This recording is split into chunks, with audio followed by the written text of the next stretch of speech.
This is today's talk.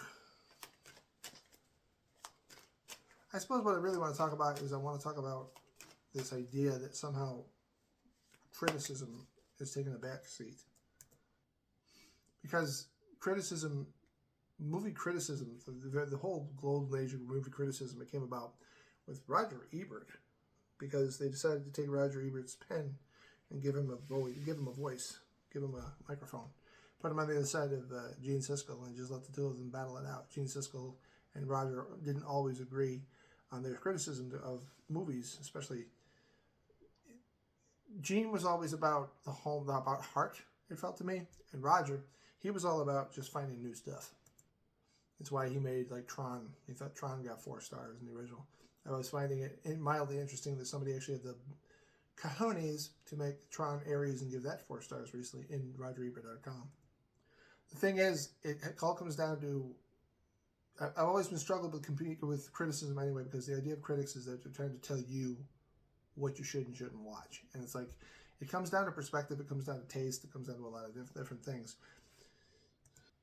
Roger was special because the thing about Roger was he really did look out for unique things. He was very generous to unique movies. He enjoyed original premises. Tron got 4 stars. The Matrix Reloaded got 3.5. He rated that over The Matrix. The Matrix got 3, and he gave The Reloaded 3.5. Dark City, Alex Proyas's independent, such a beautiful picture. If you can get the original cut. The only thing they should have done with the director's cut is simply just cut out the beginning of it. Just mute the part where he just rises up and they tell you what's going on in the city. That's it. That's the only cut they needed to make, and the rest of it, they could have just left alone. If you've never seen Dark City, I gave it a fucking 10. I loved it. I thought it was so... I actually struck that. I shouldn't say a 10. I gave it a 9 only because the end battle sequence was just tough, but they've never been able to make it so 2 characters floating in the sky and fighting each other. Do the best you can. The Matrix Reloaded, or Revolutions, did a really good job with it as far as I'm concerned, but there's no way to do it and just not make... It's impossible to do it without... It's impossible to try to make the audience believe that you can have a fight without gravity. But anyway, without going into too much of a tangent, the reason why I bring all this up is because while Roger was around, he was trying to point out excellent original stuff, and Gene was trying to point out heart. Now we have Rotten Tomatoes.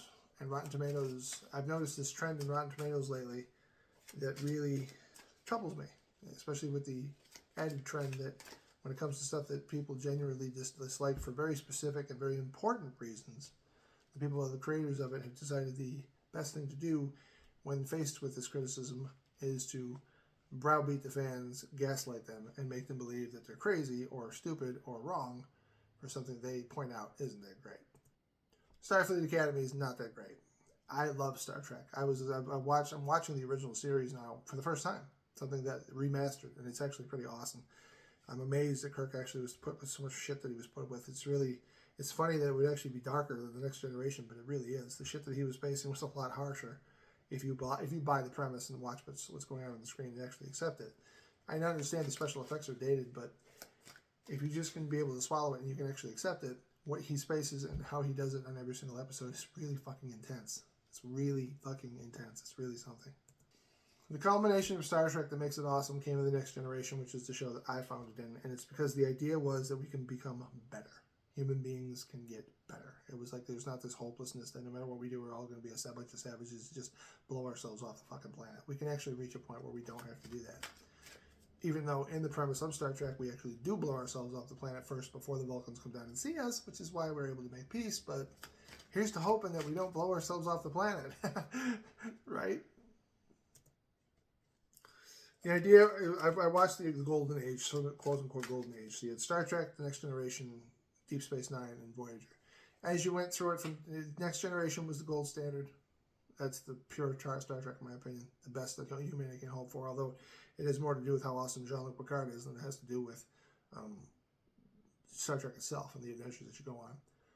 Deep Space Nine, which had its problems, but was at least interesting and was awesome, although, like I said, it had its problems, so it's getting a little bit away from Gene Roddenberry's vision, especially with the bullshit with the Section 31 crap, where it's like we have a secret Black Ops organization in the middle of the Federation, which defeats the entire fucking point of us trying to evolve into better people if we're constantly still spying on each other and fucking screwing things over, but whatever. It still, overall, was pretty fucking awesome.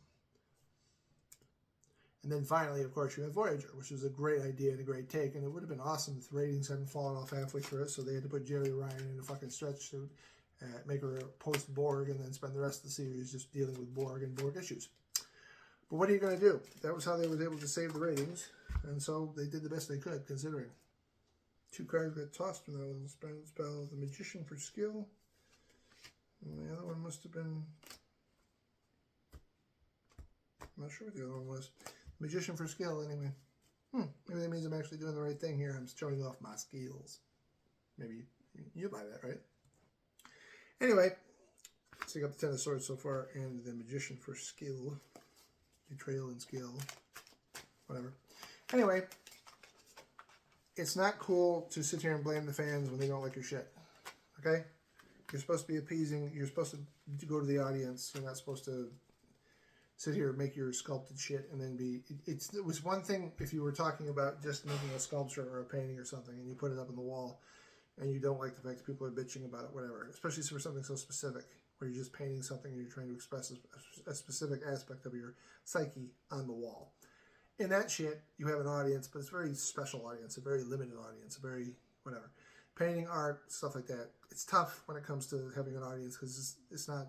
The audience doesn't really have much impact on it. You made the painting. It doesn't. It's static. It's the way it is, and whether they like it or not, whatever. You're also selling it to the children, to the masses, to the audience, and saying goodbye to it once you give it away. Music's different. You actually are performing to an audience, so it does matter to some degree whether they like you or not, but that mostly has to do with ticket sales. And when it comes to the audience, when it comes to theater or movies or whatever, unfortunately, we do have the power. If we think it sucks, it sucks. So it doesn't make any difference how much you, the creator, wants to be like, oh my God, you're totally wrong. It doesn't suck. It doesn't matter whether or not it doesn't suck in your eyes. It only matters whether it sucks in ours because we're the ones buying it. That's what the problem is. So now this new trend that we have out there that says for Starfleet Academy, all of us that didn't like the shit and are bitching about it, we're wrong, that our perception of it is incorrect because of some multitude of answers and mudslinging and name calling that you want to give us and labels that you want to put on us because we're saying that this isn't the Star Trek we signed up for because it's just completely devoid of Star Trek. It doesn't have anything to do with the betterment of mankind at all. It has to do with just spoon-feeding a bunch of people that apparently need to be spoon-fed these days with their feelings constantly being hurt or whatever. And the worst part is like occasionally once in a while you see like a revolution in the writing room. Episode 6 is the one I hung my hopes on. Episode 6 was the one where the crew of cadets decides they're going to have a training mission on a floating wasteland of a ship. It's damaged and its engines are blown and shit. And they get attacked by a race of, and I don't know why it has to be so brutal, but they were attacked by a race of flesh-eating aliens. I think for Firefly it was the Reavers, but Star Trek style. Is the best I could come up with, which is another thing I have a problem with. Every other time they tried to come up with stuff, they at least tried to come up with some sort of a race and try to meet them halfway or somebody that they could sort of reach with a diplomatic solution. Picard's only time he ran into something that he couldn't do it was the Borg.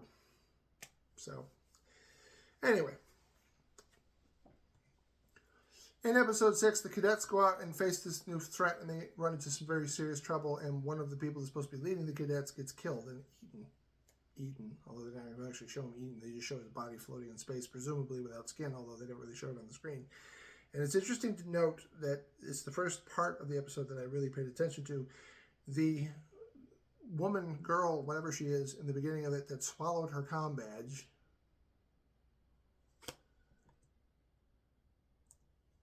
swallowed her. She had a comm badge, and according to the joke, and it's supposed to be a joke, somehow she... Oh, look at my pretty comm badge. I wonder what it tastes like. Oh no, I've eaten it. I have no idea why, first of all, that's supposed to be funny, and second of all, how the fuck anybody could actually do it. It's my precious. As if you wanted to eat it. I never saw Gollum trying to eat the fucking ring, but it's like, I don't know why. Did he ever try to eat it? Is that something Tolkien covered and we just never talked about it? He ate the fucking ring, shit it out, and then he had to fight over it. My precious is one with me. And he took a crap, and he had to go through his crap to actually fish the damn thing out. Was that in Tolkien? Somebody out there tell me. So anyway, this girl who's probably not all that stable in the first place is supposed to be a cadet in the Federation, which is a military organization. You're supposed to be going out to explore the universe, but you have to face death. It's kind of a constant thing. Anything can go wrong in 100 different ways. And this girl sees floating Jimmy out there with no fucking skin on his face, and it's like she got to take her away and put her in sick bay. And it's like, yeah. Turns out, if you just take a bunch of children that don't know what they're doing, and you don't teach them anything about the seriousness of how serious Starfleet should be, and you put them in a situation where it suddenly goes up to 11, because all of a sudden now you have flesh-eating monsters out there eating the fucking cadets and threatening to kill the entire crew. That's kind of why you need training in the first place. Oops. So, spoiler alert, later on in the episode, one of the characters he's a Vulcan who apparently does have emotion, which makes no fucking sense. So we don't care about the races and how they're met either. The Vulcan that acts like a prick the entire time gets a hole blown through him by the aliens in question. It's the whole thing in the end when they finally figure out the problem, especially since Tic-Tac-Toe, which is what I'm always going to call him. I don't give a fuck what his name is. Tic-Tac-Toe shaved in the side of his head because for some reason a pointless children's game from the created in whatever century Tic-Tac-Toe was created in somehow would last until the 32nd. It'd be something an alien race would want to not tattoo, and there's the other thing, not tattoo it into his forehead, but just shave it into the hair.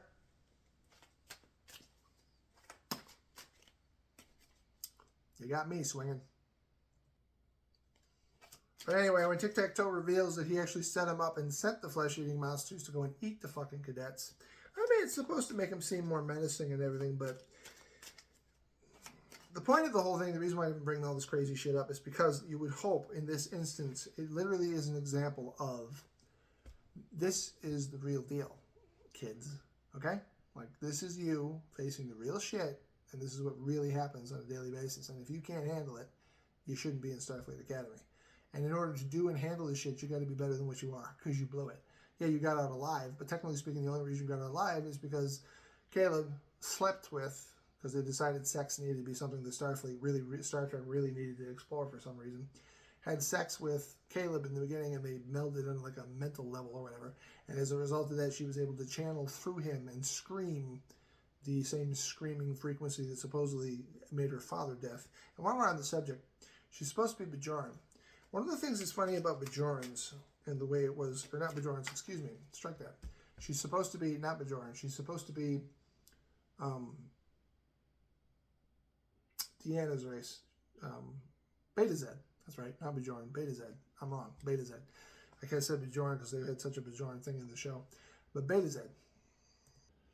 People get Beta Zs wrong because the only Beta Z we actually see for the most part in Star Trek Next Generation is Deanna Troi, and it's suggested she's an empath. But what everybody kind of went past, especially in this fucking show, and forgot to pay attention to, she was empathic because her father was human. Human dad, Bajoran, I keep saying Bajoran, human dad, Beta Z mom, half human, half Beta Z. She only had empathy. She couldn't read minds. Her mother, on the other fucking hand, who was played by Michelle Roddenberry, which was Gene Roddenberry's wife, actually widow at this point.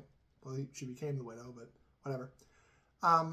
She could read minds just fine. It was actually a running gag throughout the entire fucking show that she could read minds, especially Picard's, which is why she was doing it. So it's like the Beta Zeds could read minds. That's what their deal was. They were supposed to be able to read thoughts. It wasn't empathy. Empathy was just something that some of them had, but other ones could literally read people's thoughts and not be able to control it. So there's multiple levels of this, not just everybody was an empath because Deanna Troi was an empath, so everybody's an empath. And even when what's her name that's on the show is supposed to be an empath, she's still too busy worried about her own feelings to ever have empathy for anybody anyway. So it's like the whole thing just doesn't. It's just a TV show, right? It's just a TV show that costs billions of dollars to make and has been going on for 60 goddamn years. If art has nothing to say about life, then what is the point of art? I mean, sure, it's supposed to be fiction, but the purpose of it all is to show you some aspect of life that everybody can relate to within a fictional story. For those of you that hung on this long, I'm going to give you the reading now. It's going to be a simple 5-card reading. I'm going to whip off the top of my head just to see what happens. And the result of this reading, the result of this, while you're watching this, is you're going to have, or maybe I'm the one who's going to have this, I don't know. Change of direction, Ace of Swords. Deception is what the crown of this is, the point at the top, some sort of lying. The Fool comes for a new road as a result of what I've said, so I must be inspiring some of you out there. Six of Cups is the past, which is what I'm also inspiring you about, because I guess you're going to reach into the past for inspiration. Seven of Cups suggests I've actually reached one of you out there that's actually been trying to come up with an idea for some sort of creative engine of your own, and now you're willing to take a risk on it because you realize there's somebody out here that actually understands what Star Trek was about and why it was so important. Also, you must be not afraid of being betrayed by people because, or maybe you feel betrayed because of what they did to Star Trek, and your skill will shine on, which is the point of the reading that I had to do. When all is said and done is this: the people that are making creations, we have a right to judge your creations. If we don't like your creations, too bad. You did wrong. All you can hope for now is some sort of cult following. You do not have the right to browbeat us. You do not have the right to tell us we're fools, idiots, morons. You do not have a right to judge us by our financial situations or where we're living or who we are. You don't get the right to make jokes at our expense. You don't get the right to try to belittle us because you made something that doesn't come up to standard. I, personally speaking, hate the Super Mario Brothers movie. I'm in the minority about that, but the reason why I hate it is because, very simply put, I'm going to try to make this quick. It should have been called the Super Princess Peach movie. We live in an age where you have to deal with progressivism, so you can't have a damsel in distress anymore. So Princess Peach can't come across as some, oh my god, Mario, save me! Even though that quite literally was the fucking premise of the original Super Mario Brothers and a couple more Mario Brothers after that, that Mario was quite literally supposed to go and beat Koopa so he could actually free the princess, which was the fucking point of the entire thing. But we live in a progressive age where you can't do that. So instead of having Princess Peach be the damsel in distress, we shuffled it off and gave it to Luigi for some reason, who's been getting the shaft since day one when it comes to the plot points everywhere. Anyway, he's constantly going along with his brother Mario to help rescue a princess that's clearly in love with Mario, and he gets what out of the fucking deal? So, in the movie, they decided for some reason to turn him into a complete damsel in distress. He spent every day. You should play a game the next time you go watch a movie. Get some alcohol, get a shot glass. Every single time he goes, Mario, take a fucking shot. Mario, because that's his job. His job is to be the fucking damsel in distress. And as for the Super Mario Brothers, the fucking princess gets herself out of all the fights that she gets into. What the fuck does Mario actually do in the movie? He's a pinball. He just tries this, fails, goes over here. He doesn't even do the things that he does in the fucking video game. You know, he beats Donkey Kong, technically speaking, but that's after he gets beaten 4 fucking times himself by Donkey Kong in hilarious ways. He can't finish the obstacle course that Peach actually gives him in the middle of the movie. And when he gets through it and he's supposed to face the end, it's Peach that saves herself from fucking Koopa, not Mario. The only thing these two idiots do at the end of the movie, the Super Mario Brothers, is they touch the goddamn star and turn invincible, which is what happened in the original game. And because they're invincible, they can kick everybody's ass because nobody can stop them. That's it. It's an ex machina at the end of the goddamn movie. So you tell me, where the hell the greatness is in this goddamn film?